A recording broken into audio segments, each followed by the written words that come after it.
300 साल कोई ढोल ढाक नहीं था। 300 साल। ये शुरू कहाँ से हुआ? इराक में। इराक में एक बादशाह था, उसका नाम था मुइज़ुद्दौला देलमी। उसने ऐलान किया कि लोगों दुकान बंद करो, चेहरे को कालिक लगा करके काला करो, औरतों से कहा कि तुम सर से कपड़ा उतारो, सीना को पीटो, बाल को नोचो और जुलूस निकालो, मातम का जुलूस निकालो। ये पहला जुलूस था जो इस धरती पर 300 सदी के बाद वजूद में आया। ये किसी आलिम और सहाबी की सुन्नत नहीं, किसी बादशाह के वोट बैंक की सुन्नत है। अब एक बात आपके इल्म में दे दूं, अल्लाह आपके इल्म में इजाफा फरमाए, मेरे मुताला को ताज़ा फरमाए। हिंदुस्तान में 800 साल कोई ढोल ढाक नहीं था। 800 साल हिंदुस्तान में कोई ढोल ढाक नहीं था। शहनशाह तैमूर का जमाना आया, उसने करबला से कब्र मंगाई। ये इमाम बाड़ा बना है 800 साल के बाद हिंदुस्तान में। उसने वहां से कब्र मंगाई, नकली कब्र। जैसे उस कब्र की जियारत होती है उसी तरह इस कब्र की जियारत कराई। नतीजा ये हुआ कि 800 साल पहले जो करबला में सिलसिला शुरू हुआ था वो हिंदुस्तान में 800 साल के बाद शुरू हुआ। ये किसी आलिम की सुन्नत नहीं है, किसी अकाबिर की सुन्नत नहीं है, किसी मदरसे की सुन्नत नहीं है, किसी ईदगाह की सुन्नत नहीं है, बल्कि बादशाहों के खुराफात। एक राज आपके सामने रखता हूं, हमारी जो राजधानी है वो पटना है, उत्तर प्रदेश की जो राजधानी है वो लखनऊ है। लखनऊ में मुहर्रम का जुलूस निकलता है, तो अरब के मेहमान आए हुए थे, जुलूस निकल रहा था, ढोल ढाक की आवाज, दारू पी करके ऐसा जोश से ढोल बजाया दोनों तरफ से फट गया। तो मेहमान घबरा गए, कहीं कयामत तो नहीं आ गई, ये भयानक आवाज कहां से आ रही, ऊपर से बिजली तो नहीं गिर गई। तो लोगों ने कहा आपको पता नहीं है, ये इमाम हुसैन का जुलूस निकल रहा है, इमाम हुसैन की शहादत को मनाया जा रहा है। तो अरब के मेहमान हाथ मलते हुए कहने लगे अफसोस, इन बेवकूफ़ों को 1400 साल के बाद खबर हुई, ये मामला तो बहुत पुराना हो चुका है। हाथ उठाइए, वादा कीजिए, तमाशा नहीं करेंगे मगर तमाशा देखेंगे। हाथ उठा दीजिए इंशाअल्लाह, 2-4 आदमी उठाइए। ये देखिए, जैसा आपका दाल चावल वैसा मेरा फातिहा। चांद जब माहे मुहर्रम का नजर आता है, क्या तेरे जिस्म में शैतान उतर आता है, क्या तेरे जिस्म में ताज़ियादारी को तैमूर ने ईजाद किया, लाया ईरान से और हिंद में आबाद किया। गम तुझे है तो फिर इतना तो जरा कर के दिखा, हम तुझे है तो फिर इतना तो जरा कर के दिखा, ढोल ताशे से तेरे बाप की मैयत को उठा, ढोल ताशे से। आधा पैगाम निकल गया, आपने मोहब्बत से सुना, आपको भी पता नहीं चला, मुझे भी पता नहीं चला, हाथ ही निकल चुका है, सिर्फ दुम फंसी भी है। इंशाअल्लाह मरने के बाद अमल करेंगे, हाथ उठा दीजिए इंशाअल्लाह। माशाअल्लाह मैं जनाजा पढ़ाने में बहुत माहिर हूं, बेहिसाब जनाजा पढ़ा दिया। चौथा पैगाम आपकी खिदमत में, छोटे छोटे बच्चों के हवाले से, आपके बच्चे जाग रहे हैं, मैं इनके वास्ते दुआ करता हूं अल्लाह इनके मुकद्दर को जगाए। हाथ जोड़ करके एक बात आपसे कहता हूं, आप 3 एहसान अपने बच्चों पर करते हैं, बच्चे सबको भूल जाएंगे, किसी को याद नहीं रखेंगे। अच्छा खाना खिलाते हैं, बच्चे भूल जाएंगे। अच्छा कपड़ा पहनाते हैं, बच्चे भूल जाएंगे। अच्छा मकान बना करके दिया है, भूल जाएंगे। एक एहसान कर दीजिए, कभी नहीं भूलेंगे। आप जाहिल है, कोई फर्क नहीं पड़ता, अपने बच्चे को पढ़ा लिखा दीजिए, जिंदगी पर एहसान याद रखें। हजरत अली से पूछा गया, किसी यहूदी ने पूछा, ये बताओ वो 2 दोस्त कौन है जो कभी दुश्मन नहीं होते, वो दुश्मन बताओ जो कभी दोस्त नहीं हो सकते। इधर सवाल हुआ, उधर जवाब दिया। 2 दोस्त कभी दुश्मन नहीं होते, जिस्म और रूह। 2 दुश्मन कभी दोस्त नहीं होते, जिंदगी और मौत। अमीर मुआविया रज़ी अल्लाह अन्हु से पूछा, ये बताओ वो कौन सा पानी है जो आसमान से गिरा नहीं, ज़मीन से टपका नहीं, ज़मीन से टपका नहीं, आसमान से गिरा नहीं। अभी मेहमान खाने में था तो मौलाना बता रहे थे कि यहाँ बारिश नहीं हुई है, पानी सूख रहा है, ट्यूबवेल से भी पानी सूख रहा है। मुझे बड़ा सदमा हुआ कि मैं अभी उत्तर प्रदेश से आया हूँ, ठौना भर पानी मैंने देखा है खेत में लगा हुआ, यहाँ बारिश नहीं है। मैं मुसाफिर भी हूँ और मेहमान भी हूँ, और आप कबूलियत की घड़ी में जलसा सुन रहे हैं। मैं दुआ करता हूँ आप आमीन कहिए, अल्लाह इस बस्ती को भी रहमत की बारिश से माला माल फरमाए, हर मुश्किल को अल्लाह आसान फरमाए। अमीर मुआविया रज़ी अल्लाह अन्हु से पूछा गया वो कौन सा पानी है जो आसमान से गिरा नहीं, जमीन से टपका नहीं, वो कौन सा पानी है? इधर सवाल खत्म हुआ, उधर जवाब दिया कि नबी की उंगली से जो चश्मा फूटा था ये वो पानी है जो आसमान से गिरा नहीं, जमीन से टपका नहीं। तीसरा सवाल पूछा इमाम हुसैन से। इमाम हुसैन ने एक साइल से पूछा, मैं पूरी थैली दे दूंगा अगर तुम मेरे 3 सवाल का जवाब दोगे। तो साइल बोला कि आप बताइए। तो इमाम हुसैन ने उस साइल से पूछा कि सबसे अफजल अमल कौन सा है? वो भीख मांगने वाला कितना इल्म रखता था? फौरन जवाब देता है अल्लाह पर ईमान लाना सबसे अफजल अमल है। दूसरा सवाल पूछा कि नजात कैसे मिलेगी, अल्लाह के अजाब से बंदा बचेगा कैसे? इधर सवाल खत्म हुआ, वो साइल होकर के फौरन जवाब देता है अल्लाह पर भरोसा कर लो, यहां भी नजात पा जाओगे, वहां भी नजात पा जाओगे। आपके बच्चों के लिए अजीम तोहफा। इमाम हुसैन ने उस साइल से पूछा कि वो कौन सी चीज़ है जिससे आदमी खूबसूरत होता है? तो वो साइल जवाब देता है कि अगर आपके बच्चे के हाथ में इल्म है तो आदमी खूबसूरत होता है, आपके बच्चे के हाथ में माल है तो आदमी खूबसूरत होता है। तो कहा कि अगर माल ना हो, इल्म ना हो, का उस पर बिजली गिरे, बज्जड़ गिरे, ज़मीन फट जाए, उसमें समा जाए, मुझको देर हो रही है, पूरी थैली दीजिए, आपने वादा किया है, हाथ उठाइए, वादा कीजिए, अपने बच्चे को पढ़ाएंगे लिखाएंगे, हाथ उठाइए इंशाअल्लाह।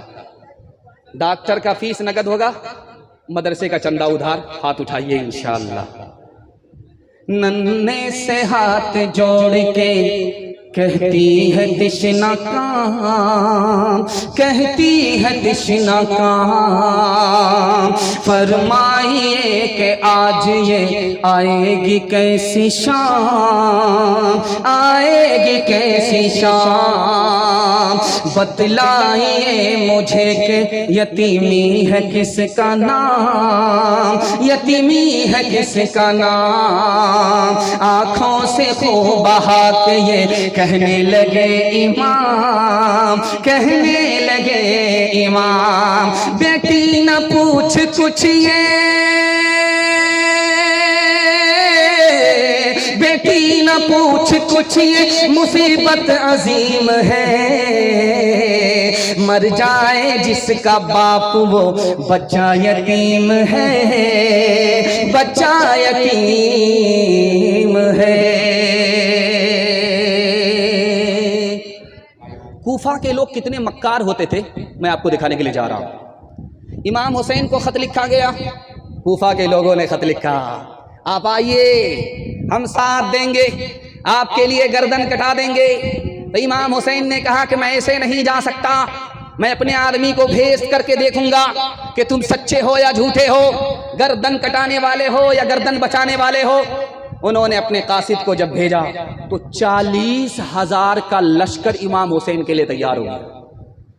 इब्ने जियाद ने उन लश्कर से कहा, गांधी मैदान के उस भीड़ को देखिए, भीड़ जमा हो गई है इमाम हुसैन के साथ।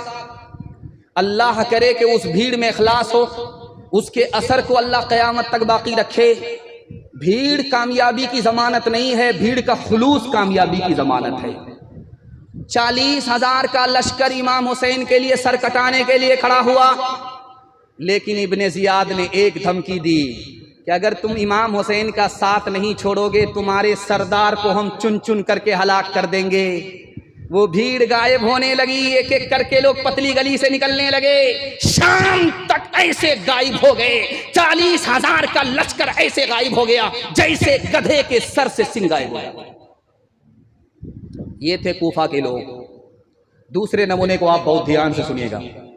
इमाम हुसैन जब करबला में आए तो उन्होंने करबला के लोगों से कहा कि तुमने 150 खत मुझको दे करके बुलाया है, 150 खत लिख करके तुमने मुझको बुलाया। अगर तुम नहीं बुलाते मैं नहीं आता। तुम मुझको बुलाने वाले आज मेरे साथ खड़े नहीं हो बल्कि मेरे दुश्मन के साथ खड़े हो। तुम कैसे मेहमान हो, समझ में नहीं आया कि तुम दोस्त हो या दुश्मन हो। ये थे कूफा के लोग। तीसरे नमूने को आप बहुत ध्यान से सुनिएगा, तेजी के साथ निकल जाएगा। करबला के मैदान में 72 लोगों का काफिला, इमाम हुसैन का खानदान लुट गया, कत्ल हो गया, तबाह हो गया। सिर्फ एक बच्चा बचा हुआ था। तो जब ये लोग शाम की तरफ, शाम से मदीना की तरफ निकलने लगे तो कूफा के लोग इनके आगे आकर के फूट फूट करके रोने लगे। वो बच्चा कहने लगा, ओ मक्कारो, ओ मगरमच्छ के आंसू बहाने वालों, तुमने पीछे करबला के मैदान में हमारे खानदान को कत्ल किया, अब तुम यहाँ आकर के आंसू बहा रहे हो। जब तुम मेरी निगाह से नहीं बच पाए, खुदा की कुदरत से तुम कैसे बच पाओगे। ये थे कूफा के लोग। आखिरी नमूना आपकी खिदमत में देता हूं, ध्यान से सुनिएगा, तेजी के साथ निकल जाएगा। कूफा का आदमी मसला पूछने के लिए कहां जा रहा? मक्का। क्या मसला है? नमाज में था, मच्छर बैठ गया, खून पीने लगा, उसका पेट इंडिया गेट हो गया। मैंने जो थप्पड़ मारा पेट फट गया। वो खून कपड़े को लगा, बदन को लगा, कपड़ा नापाक हुआ कि पाक हुआ। इब्ने उमर ने कहा, ओ लोगो देखो ये कुफा का मक्कार कूफा से मसला पूछने के लिए आया है कि मच्छर का खून पाक है कि नापाक। इमाम हुसैन को इन्होंने बुला करके, नवासे रसूल को बुला करके इन्होंने कत्ल कर दिया। उस वक्त मसला नहीं पूछा था कि ये खून हलाल था या हराम था। अल्लाह ने यजीदियों का साथ देने से आपको बचाया, हुसैनी की सफ में आपको खड़ा कराया। मैं दुआ करता हूँ आपकी छोटी छोटी नस्ल को अल्लाह क़यामत तक इन बदनसीबों के खुराफात से कदम कदम पर मामून और महफूज फरमाए। मुझे कूफा वालों मुसाफिर न समझो, मैं आया नहीं हूँ बुलाया गया हूँ। एक मेहमान बना के सताया गया हूँ, मैं रोया नहीं हूँ रुलाया गया हूँ, मैं रोया नहीं हूँ रुलाया गया हूँ। खुदा जाने कैसी है ये मेज़बानी, 72 प्यासों का है बंद पानी। मुक़द्दर में है जाम में कौसर का पीना, मैं प्यासा नहीं हूँ पिलाया गया हूँ। मुक़द्दर में है जाम में कौसर का पीना, मैं प्यासा नहीं हूँ पिलाया गया हूँ। जो झुकता था सर बारगाहे खुदा में, वही सर कलम हो गया करबला में। शहादत की मंजिल को पाया है हमने, मैं मुर्दा नहीं हूँ जिलाया गया हो। पैगाम खत्म हो गया। आखिरी पैगाम यहां से लेकर के वहां तक सुनने के लिए तैयार? जोश के साथ हाथ उठाइए इंशाअल्लाह। दामाद बेटी के झगड़े में दामाद सीधा जेल जाएगा, हाथ उठा दीजिए इंशाअल्लाह। 12 बज जाने के बाद जब मेरा 12 बज चुका है तो आपका क्या हाल होगा? हमको समझ में नहीं आ रहा कि हम लोग पटना में हैं या रांची में। मैं फूल पागल हूं जब 12 बज जाने के बाद जलसा सुनाने के लिए बैठता, और आप हमारा साथ दे रहे हैं, भागने का नाम नहीं ले रहे। आखिरी पैगाम है, हाथ जोड़ करके सुना रहा हूं, और कुछ याद रहे या ना रहे, अगर इसको आप याद करके लेकर के गए तो मैं मसनद रसूल पर बैठ करके गारंटी लेता हूं कि कल आपके घर में तरक्की का सूरज तुलू होगा।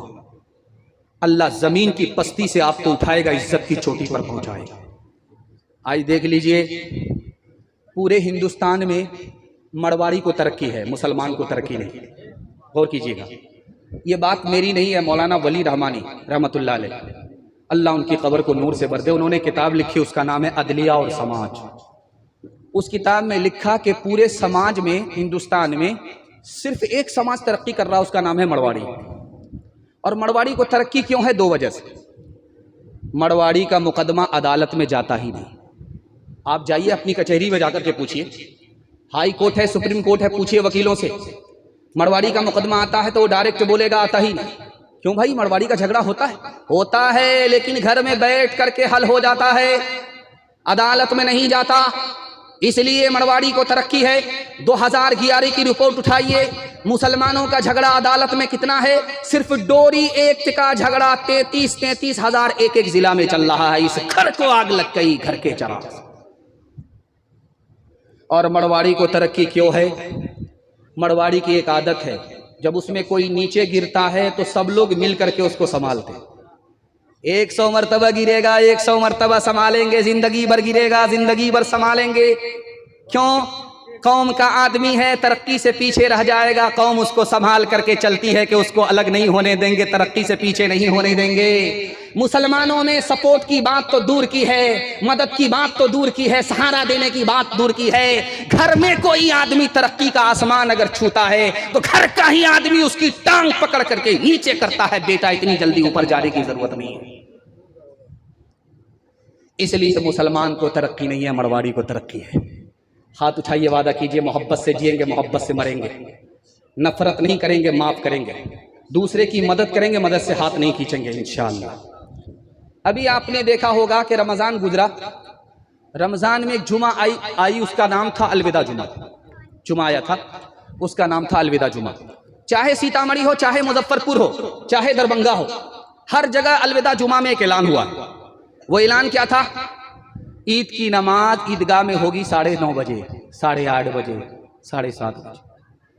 जैसे ही मुजफ्फरपुर में इमाम साहब खड़े हुए ऐलान के लिए, तो एक मुक्तदी कहता, इमाम साहब ईद की नमाज मस्जिद में पढ़ोगे तो पढ़ूंगा, अगर ईद की नमाज ईदगाह में पढ़ोगे तो कभी नहीं पढ़ूंगा। अब इमाम साहब के पैर के नीचे से जमीन निकल गई। उसको समझाया, अरे अल्लाह का बंदा, जुमा की नमाज नहीं है, मस्जिद में पढ़ी जाए, ईद की नमाज है, ईदगाह में पढ़ी जाती है, जब बारिश उरिश हो जाती है तब मस्जिद में पढ़ी जाती है। अच्छा ये बताओ कि तुम ईद की नमाज ईदगाह में पढ़ना क्यों नहीं चाहते? तो उसने कहा कि मेरे भाई का मुकदमा चल रहा है 10 साल से, वो ईदगाह में पढ़ता है, जब वो मदबख्त ईदगाह में पढ़ेगा तो मैं कभी नहीं पढ़ूंगा।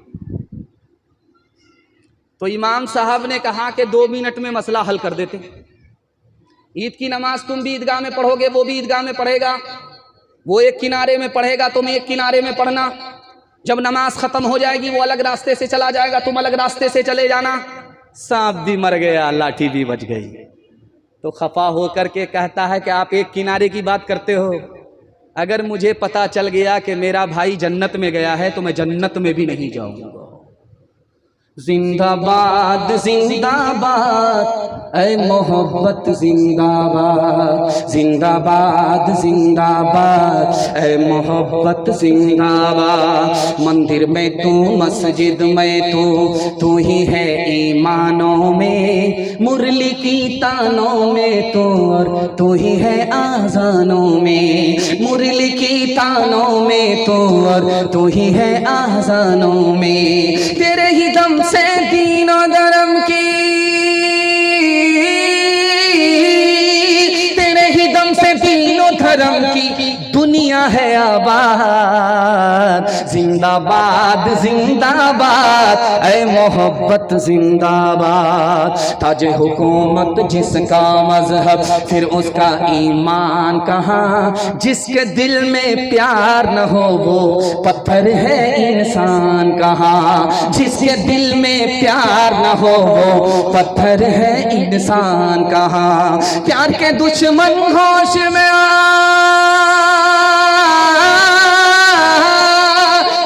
दुश्मन होश में आ तू जाएगा बर्बाद। जिंदाबाद जिंदाबाद ऐ मोहब्बत जिंदाबाद। मिल करके रहेंगे, मोहब्बत से जिएंगे। हाथ उठाइए इंशाअल्लाह। जब मुकदमा हार जाएंगे तब माफ करेंगे। हाथ उठाइए इंशाअल्लाह। खैर माशाअल्लाह, ये जगत इंशाअल्लाह खत्म होने तक ये खत्म हो ही जाएगी। आखिरी पैगाम आपकी खिदमत पर रखने के लिए जा रहा हूं, औरतों के हवाले से। सिर्फ 3 पैगाम, मुश्किल से 3 मिनट का एक पैगाम होगा। 3 9 मिनट में मेरे हिस्से का पैगाम खत्म हो जाएगा इंशाअल्लाह, और वक्त में बरकत हो रही है। 3 मिनट का पैगाम एक आपकी खिदमत में आएगा, ध्यान से सुनिएगा, तेजी के साथ निकल जाएगा। माँ बहनों का मजमा बैठा हुआ है एक तरफ, और मैं तो देखता हूँ कि उस मजमे में जितना सन्नाटा है उतना इस मजमे भी नहीं है। अल्लाह दोनों के अंदर सन्नाटा पैदा फरमाए। जिस ईदगाह में हम लोग बैठे हैं, अल्लाह इसकी बरकत को पूरी बस्ती पर अल्लाह तकसीम फरमाए। ध्यान से सुनिएगा, तेजी के साथ निकल जाएगा। अल्लाह के रसूल की रूह निकल रही है, और सर किसकी गोद में है? मर्द की गोद में नहीं है, अल्लाह के रसूल की रूह इधर परवाज हो रही है, और सर किसकी गोद में? हजरत आयशा की गोद में है रजी अल्लाह अन्हा। आप देखेंगे मस्जिद नबी एक तरफ है, जन्नतुल बकी एक तरफ है। मदीना में जो भी इंतकाल करता है जन्नतुल बकी में दफन होता है। अल्लाह के रसूल जब इंतकाल किए कहाँ दफन हुए? सहाबा तो जन्नतुल बकी में दफन हुए, और अल्लाह के रसूल हजरत आयशा के हुजरे में मदफून हुए।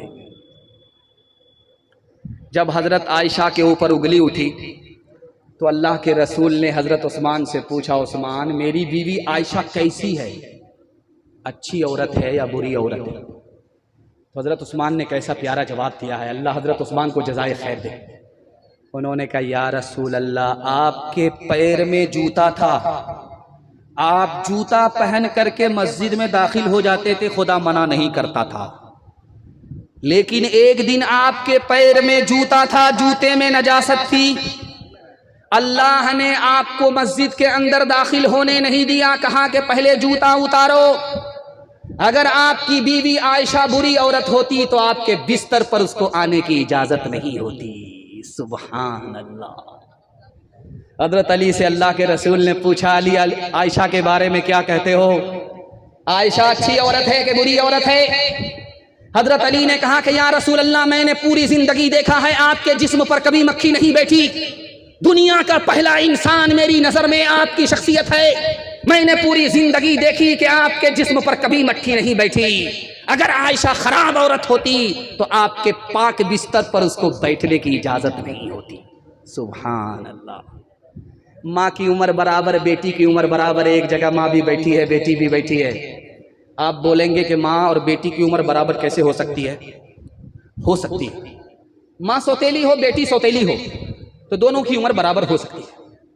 आयशा सौतेली माँ है, फातिमा सौतेली बेटी है, लेकिन सौतेला सुलूक नहीं है, सहेली जैसा सुलूक है। जवान माँ अपनी बेटी से दिल की बात करती है, जवान बेटी अपने माँ से दिल की बात करती है, सहेली जैसा सुलूक है।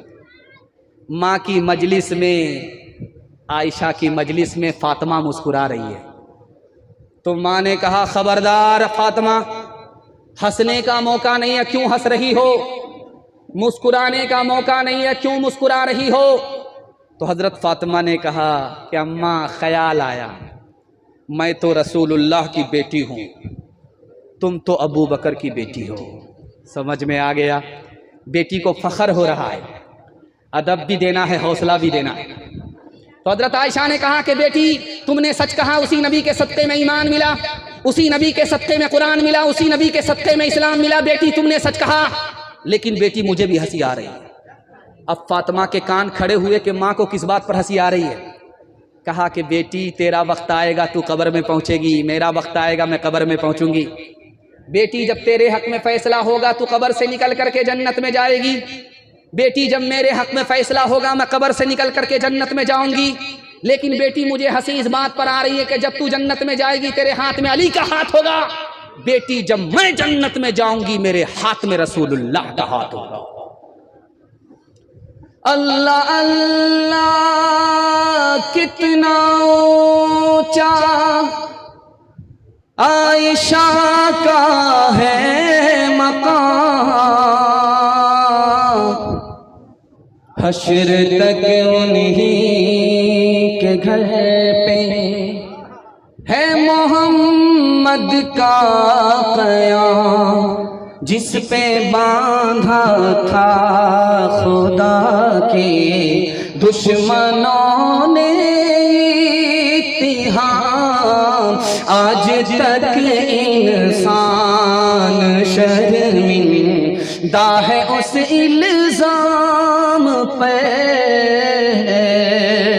हो मेरे माँ बाप कुर्बान उस मुक़द्दस नाम पे, हो मेरे माँ बाप कुर्बान उस मुक़द्दस नाम पे, हो मेरे माँ बाप कुर्बान उस मुक़द्दस नाम पे, हो मेरे माँ बाप कुर्बान उस मुक़द्दस नाम पे, आयशा के सैकड़ों एहसान है इस्लाम पे, आयशा के सैकड़ों एहसान है इस्लाम पे। अपनी बेटी को, बहू को आयशा का नमूना बनाएंगे, उनकी आबरू और ईमान की हिफाजत करेंगे। हाथ उठाइए इंशाअल्लाह। बहन से ज्यादा साली पर मेहरबान होंगे, हाथ उठाइए इंशाअल्लाह। मैंने चाचा आपको देखा, आपकी साली मर भी गई है फिर भी आपने हाथ उठाया। खैर अल्लाह आपकी उम्र में बरकत अता फरमाए, आपका साया ताबीर कायम फरमाए। आखिरी पैगाम सुना रहा हूँ फातिमा के हवाले से, मियाँ बीवी के हवाले से। आप लोग यहाँ से लेकर के वहाँ तक सुनने के लिए तैयार है? जोश के साथ हाथ उठाइए इंशाअल्लाह। औरत को सर पर बिठाएंगे, हाथ उठा दीजिए इंशाअल्लाह। खैर माशाअल्लाह, उठाइए उठाइए उठाइए, बहुत जल्दी आप नीचे आएंगे।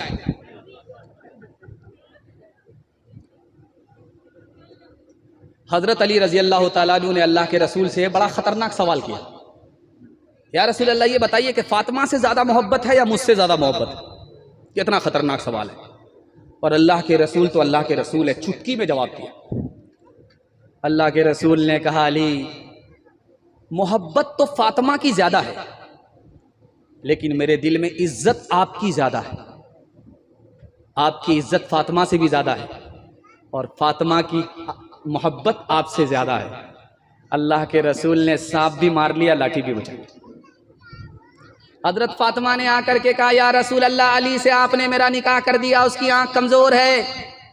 या रसूल अल्लाह, मेरे निकाह से पहले अली की आंख तो देख लेते। अली की आंख छोटी छोटी है, आंख कमजोर है, आपने उससे मेरा निकाह कर दिया। अल्लाह के रसूल ने फरमाया, फातिमा मैंने उस आदमी से तुम्हारा निकाह किया है जो मेरे खानदान में सबसे पहले इस्लाम ले आया। फातिमा मैंने उस लड़के से तुम्हारा निकाह किया है जो मेरे खानदान में सबसे ज्यादा मेरे बाद इल्म रखता था। फातिमा मैंने अपने खानदान में उस लड़के से तुम्हारा निकाह किया है जो सबसे ज्यादा अखलाक रखता था। बेटी सूरत को मत देखो, सीरत को देखो। अल्लाह के रसूल का सर तकिया पर है, दरवाजे पर दस्तक हुई। आपने पूछा कौन? तो कहा फातिमा। कहा बेटी तुम्हारे आने का वक्त तो ना, कैसे आई? कहा अली से खफा होकर के आई। कहा बेटी अली तुम्हारे शौहर है, मैं तुम्हारा बाप हूं। अली की इजाजत के बगैर मेरे घर में कदम रखोगी, दरवाजा बंद तो मिलेगा, खुल नहीं सकता। बेटी उल्टे पांव वापिस जाओ, अपने शौहर से माफी मांगो, अली से माफी मांगो। अगर अली ने तुमको माफ नहीं किया, तुमने माफी नहीं मांगी, बेटी मैं जिंदा रहा, तुम्हारी नमाज तुम्हारा जनाजा उठ गया, तो बेटी मैं तुम्हारी नमाजे जनाजा पढ़ूंगा भी नहीं, पढ़ाऊंगा। एक मिसाल पर पैगाम को ख़त्म कर रहा हूँ। एक औरत शिकायत लेकर के आई झाड़ फूक करने वाले के पास कि मेरा शौहर मुझको बात बात पर मारता है, कोई ऐसी तरकीब कर दीजिए हाथ उठाने तक की नौबत ना है। तो झाड़ फूक करने वाले को समझ में आ गया कि ये मार क्यों खा रही है, ये ज़बान की वजह से मार खाती। तो झाड़ फूक करने वाले ने कहा एक बोतल पानी लाओ। पानी पढ़ करके दे दिया कि ये पानी नहीं है, जादू है, इसको हिफाजत से घर में ले जाओ। जब मियाँ बीवी का झगड़ा होने लगे तो दो चार घूंट मुंह में लेकर के बैठ जाना, कुछ बोलना नहीं। अब क्या था, जिंदगी भर का रगड़ा झगड़ा एक साथ साफ हो गया। झाड़ फूक करने वाले को पता था कि औरत की जबान कैंची की तरह चलती है और मर्द का हाथ लाठी की तरह चलता है। ये अगर जबान पर काबू कर ले, वो हाथ पर काबू कर ले, तो जिंदगी में कभी झगड़ा नहीं होता।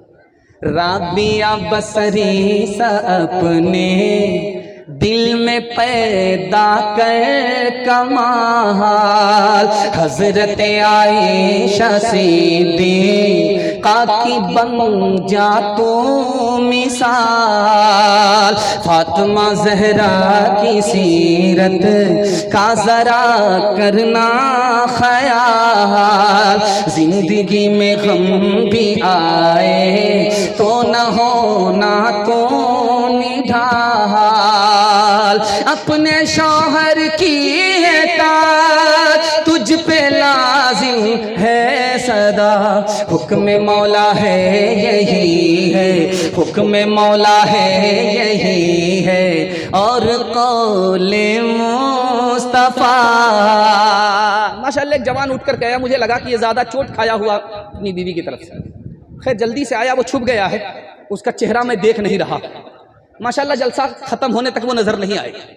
आखिरी पैगाम माँ बाप की खिदमत के हवाले से सुना रहा हूँ, और वक्त में इतनी बरकत हुई कि मैं अपने टारगेट को, अपने निशाने को पहुँच गया, अपने आखिरी मौजू के ऊपर पहुँच गया। मुझे उम्मीद नहीं थी, मुझे ऐसा लग रहा था कि बड़ी जल्दी में बड़ी रफ्तार के साथ सुना करके मुझे रुखसत होना होगा, लेकिन आपकी मोहब्बत ने वक्त को रोक दिया है। अल्लाह हमारे सुनाने को, आपके सुनने को बेहद कबूल फरमाए। आपकी जवान बेटी के लिए मैं दुआ करता हूँ, अल्लाह गैब से मुनासिब जोड़े का इंतज़ाम फरमाए। माँ बाप की खिदमत के हवाले से यहाँ से लेकर के वहाँ तक सुनने के लिए तैयार? हाथ उठा दीजिए इंशाअल्लाह। बीवी से पूछ करके माँ बाप को खर्चा देंगे? हाथ उठा दीजिए इंशाअल्लाह। खैर माशाअल्लाह उठाइए, उठाते जाइए।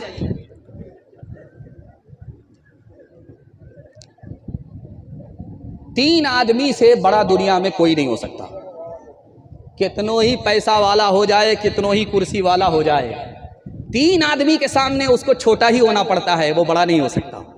अल्लाह आपके इल्म में इजाफा फरमाए, मेरे मुताला को ताज़ा फरमाए। पहला आदमी हाकिम, हाकिम के सामने प्रधानमंत्री को भी खड़ा होना पड़ता है। जो रुतबा हाकिम का है वो प्रधानमंत्री का भी नहीं। दूसरा आदमी आपका उस्ताद, आप पढ़ लिख करके उस्ताद से भी बड़ा मर्तबा हासिल कर लीजिए, लेकिन उस्ताद के सामने आपका रुतबा छोटा ही होगा, बड़ा नहीं हो सकता। तीसरी हस्ती जिसके सामने बड़ा से बड़ा पैसा वाला, बड़ा से बड़ा कुर्सी वाला छोटा है, वो कोई और नहीं, माँ बाप की हस्ती है। माँ बाप के सामने बेटा अगर आसमान की बुलंदी तक तो पहुंच जाए, लेकिन माँ बाप के रुतबे से उसका रुतबा बड़ा नहीं हो सकता। दुनिया में नाफरमान था, दोज़ख में चला गया। उसके माँ बाप नाफरमान थे, वो भी दोज़ख में चले गए। जब माँ और बाप एक जगह आग में जल रहे थे तो बेटा देख रहा है कि मैं भी जल रहा हूँ, नाफरमानी की वजह से, माँ बाप की नाफरमानी की है इसलिए जल रहा हूँ। मेरे माँ बाप आग में जल रहे, इन्होंने अपने माँ बाप की नाफरमानी की है इसलिए आग में जल रहे। बेटा भी एक जगह, माँ बाप भी एक जगह।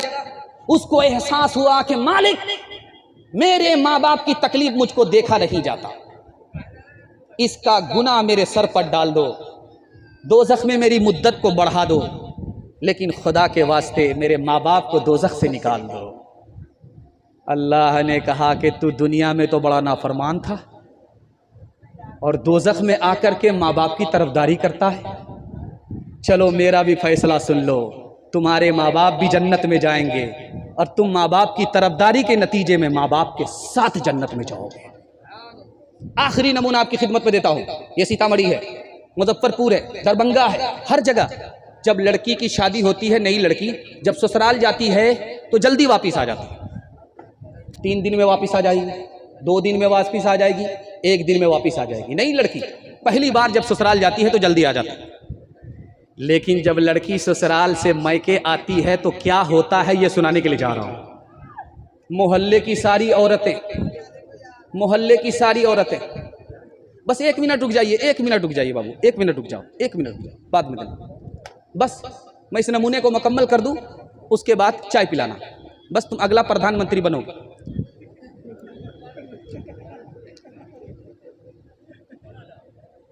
तो मोहल्ले की सारी औरतें घेर लेती है और सवाल जवाब होता है, बेटी ससुराल से आ रही हो, तुम्हारे ससुर कैसे थे? तो लड़की कहती है सुभान अल्लाह। दूसरा सवाल पूछा जाता है कि बेटी ससुराल से आ रही हो, शौहर कैसे थे? तो लड़की कहती है माशाअल्लाह। तीसरा सवाल पूछा जाता है कि बेटी ससुराल से आ रही हो, ससुराल कैसी थी? तो लड़की कहती है अल्हम्दुलिल्लाह। अब एक चालाक औरत सामने आती है कि बेटी ये सब सवाल फालतू है, असल सवाल का जवाब दो, तुम्हारी सास कैसी थी? तो लड़की कहती अस्तगफिरुल्लाह ला हौला वला कुव्वता इल्ला बिल्लाह, जल्ले तू जलाल तू उस बला को टाल तू। अब माँ को समझ में आ गया कि मेरी बेटी को सब पसंद है, सास पसंद नहीं है। माँ तो माँ होती है, अदब भी देती है, हौसला भी देती है। माँ ने कहा कि बेटी तुम्हारे जवाब से मुझको सदमा हुआ, तुमको सब पसंद है, सास पसंद नहीं, लेकिन मेरे सवाल का जवाब दो, पहली मर्तबा मैं कैसे ससुराल कौन ले गई?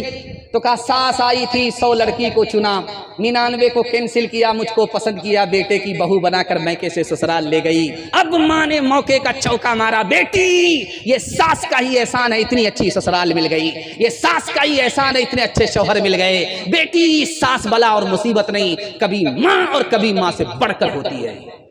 हाथ उठाइए, वादा कीजिए शादी से पहले माँ बाप को कमा करके खिलाएंगे इंशाअल्लाह, शादी के बाद सास ससुर को कमा करके खिलाएंगे इंशाअल्लाह, माँ बाप को माँ बाप कहेंगे, सास ससुर को किबला और काबा, हाथ उठाइए इंशाअल्लाह। माशाअल्लाह माशाअल्लाह, पूरी ताकत लगा देने के बाद रात भर रोया, एक भी ना मरा, जो एक मरा सुबह उठ कर भागा।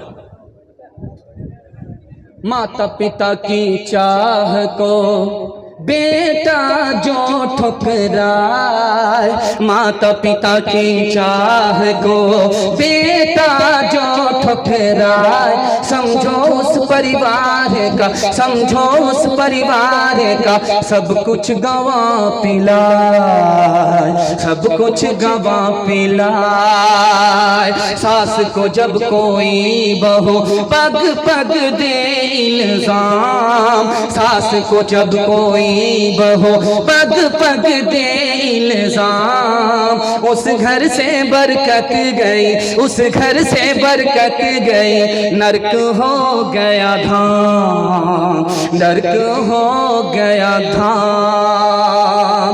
माँ बाप तरसे हैं पीने को पानी, बेटा है राजा बहू फुलवा रानी, बेटा है राजा बहू फुलवा रानी, बुढ़वा और बुढ़िया पे कुछ नहीं ध्यान, है रे मुसलमान, है रे मुसलमान।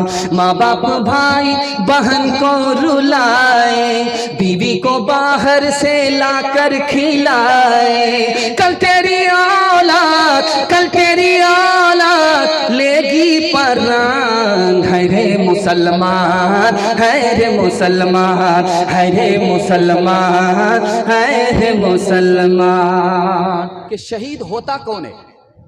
तो लिखा कि शहीद वो होता है कि जिसके सामने जन्नत हाजिर की जाती है, वो जन्नत के पास हाजिर नहीं किया जाता, जन्नत उसके पास लेकर के हाजिर की जाती है। शहीद कौन होता है? शहीद जिंदा जिंदा अल्लाह के पास हाजिर होता है, ये शहीद होता है। शहीद की रूह कौन निकालता?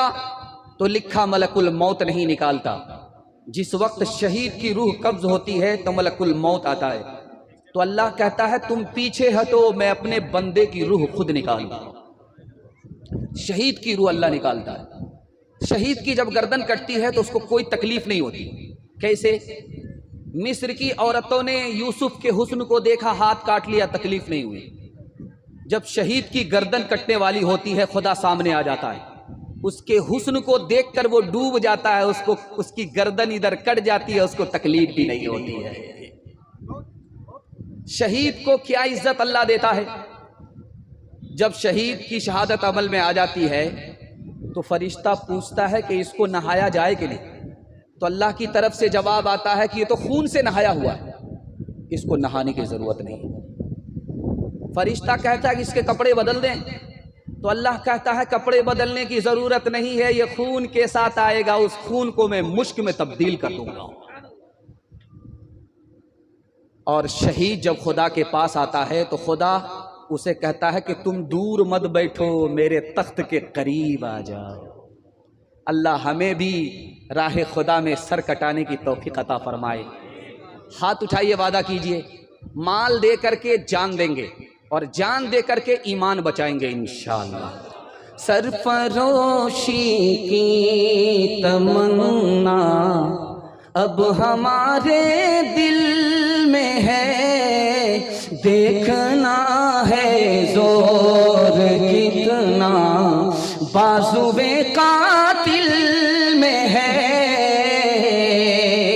वक्त आने दे, बता देंगे तुझे ऐ आसमां, हम अभी से क्या बताएं, क्या हमारे दिल में है। अब न अगले बलबले हैं और न अरमानों की भी, अब न अगले बलबले हैं और न अरमानों की भी, अब न अगले बलबले हैं और न अरमानों की भी, सिर्फ कट जाने की एक हसरत दिले बिस्मिल में है, सिर्फ कट जाने की एक हसरत दिले बिस्मिल में है। आप मोहब्बत में इतना डूब चुके थे कि सुनाने वाला सुनाता गया और वक्त बैठा नहीं रहा, बड़ी तेजी के साथ गुजर गया। मेरा जलसा अब बिल्कुल खात्मा और मुकदमा बन गया है।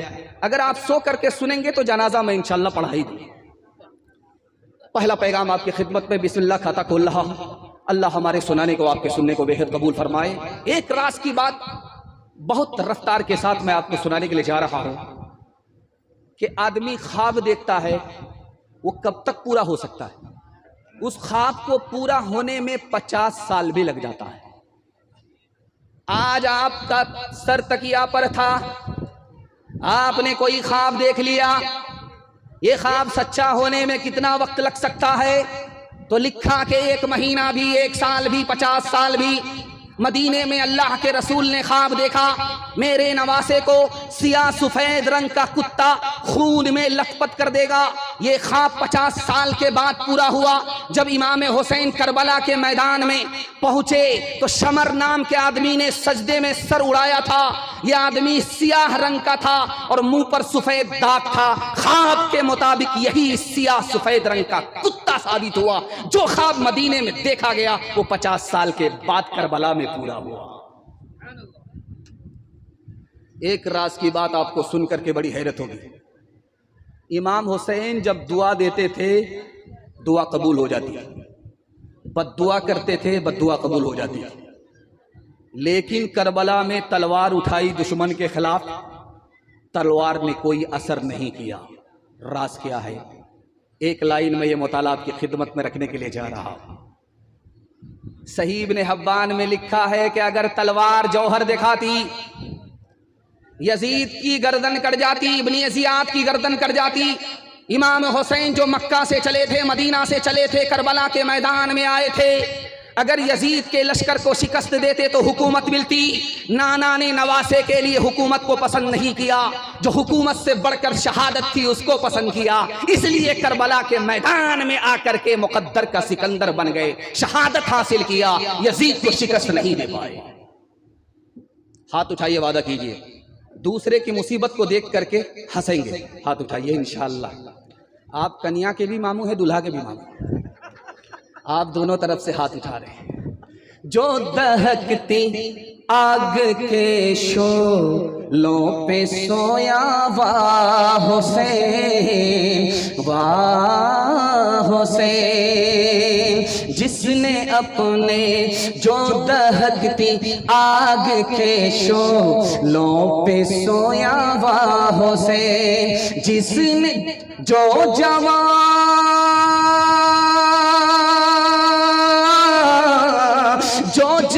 बेटे की मैयत पे न रोया, वाह हुसैन, जिसने अपने खून से करबल को सींचा, वाह हुसैन, जिसने अपने खून से करबल को सींचा, वाह हुसैन, जिसने सब कुछ खो के भी कुछ न खोया, वाह हुसैन, जो जवां बेटे की मैयत पे न रोया, वाह हुसैन। दूसरा पैगाम आपकी खिदमत में। मैं डर गया था कि पता नहीं जलसा होगा कि मिलाद होगा। लोग खा पी करके सुनने के लिए बैठे हैं, सो जाएंगे और गुलसिता में नहीं कब्रिस्तान में होंगे। मैं डर गया था, लेकिन जब मैं आया तो देखा कि मिलाद नहीं है, माशाल्लाह जलसा है, लोग बेदार हैं। वरना मैं अगरबत्ती मोमबत्ती सब जला करके सबका फातिहा करके निकल जाता। अल्लाह इस जलसे को सलामत रखे।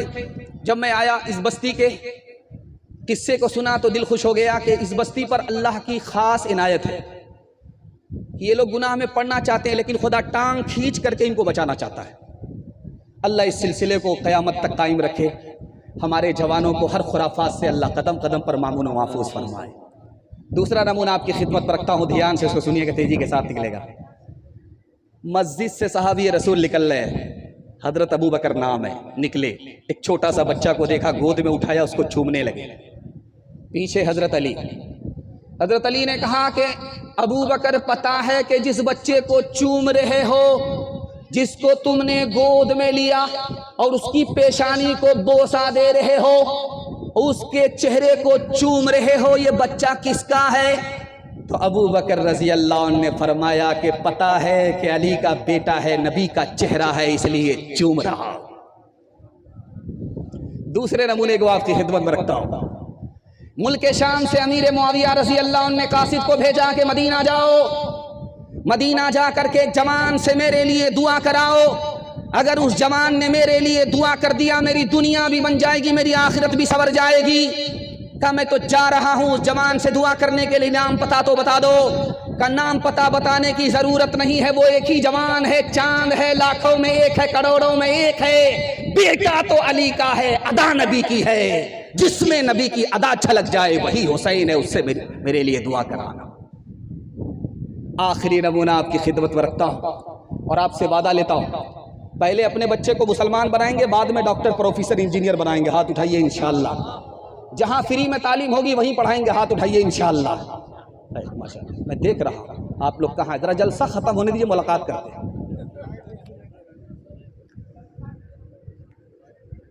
हजरत उमर रजी अल्लाह ताला अन्हु अपने बेटे को 200 रुपये वजीफा दिया और हजरत हुसैन को 500 रुपये दिया। तो हजरत उमर के बेटे ने कहा कि मैं जवान हूँ, मुझको 200 रुपये दे रहे हो, और ये हुसैन बच्चा है, इसको 500 रुपये दे रहे हो। तो हजरत उमर ने कहा कि बेटा, जो हुसैन का नाना है वो तुम्हारा नाना नहीं, जो हुसैन की नानी वो तुम्हारी नानी नहीं, जो हुसैन की माँ वो तुम्हारी माँ नहीं, जो हुसैन का बाप वो तुम्हारा बाप नहीं। हुसैन नबी का शहजादा है। बेटा, तुम गुलाम होकर के शहजादे से मुकाबला मत करना। हाथ उठाइए, वादा कीजिए, नबी का नाम भी याद रहेगा, नबी का काम भी याद रहेगा। हाथ उठाइए इंशाअल्लाह।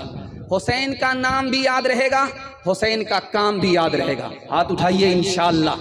हम भी राह खुदा में अपनी गर्दन कटा देंगे। हाथ उठाइए इंशाअल्लाह। ऐ करबला की खाक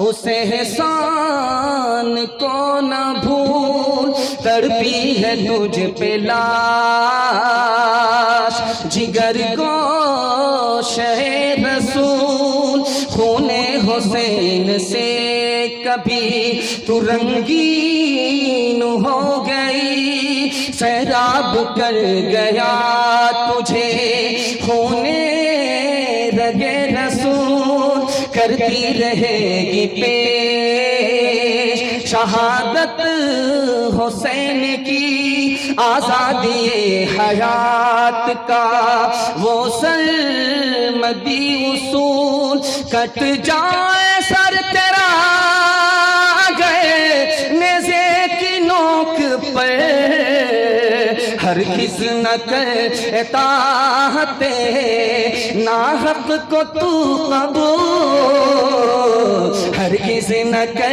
इताअते। आप लोग इतना गौर से मुझको देख रहे हैं, मुझको डर लग रहा है कहीं आपकी नजर न लग जाए, लेकिन मैं भी चालाक आदमी हूं, दम करके बैठा हूं, काला कपड़ा पहन करके बैठा हूं। लगाइए कितनी नजर लगाते हैं। चौथा पैगाम आपकी खिदमत पर रखता हूं। मैंने आकर के सुना, 12 बजे मैं पहुंचा तो मेरे मेजबान ने बताया कि 2005 से इस गांव में मुहर्रम का ढोल नहीं बजता है। बड़ा दिल खुश हुआ कि भाई, मैंने पूछा कि ऐसा हुआ कैसे। कहा कि ढोल बजाने में किसी की जान चली गई, उसकी हिफाजत के लिए लोगों ने कसम खा ली। बाद में 2-3 जवान ने सोचा कि नहीं, हो गया पुराना मामला, हो गया, नया कर देते हैं, ढोल बजाते हैं। तो वही जवान अल्लाह को प्यारा हो गया। यानी ये लोग गुनाह में पड़ना चाहते हैं, लेकिन अल्लाह ताला रहमत की रस्सी डाल करके इसको खींचना चाहता है। इस बस्ती पर अल्लाह की खास मेहरबानी है। मैं दुआ करता हूँ, मेहमान भी हूँ, मुसाफिर भी हूँ, मैं दुआ करता हूँ अल्लाह आपकी अपनी रहमत के साये में आपको जगह नसीब फरमाए।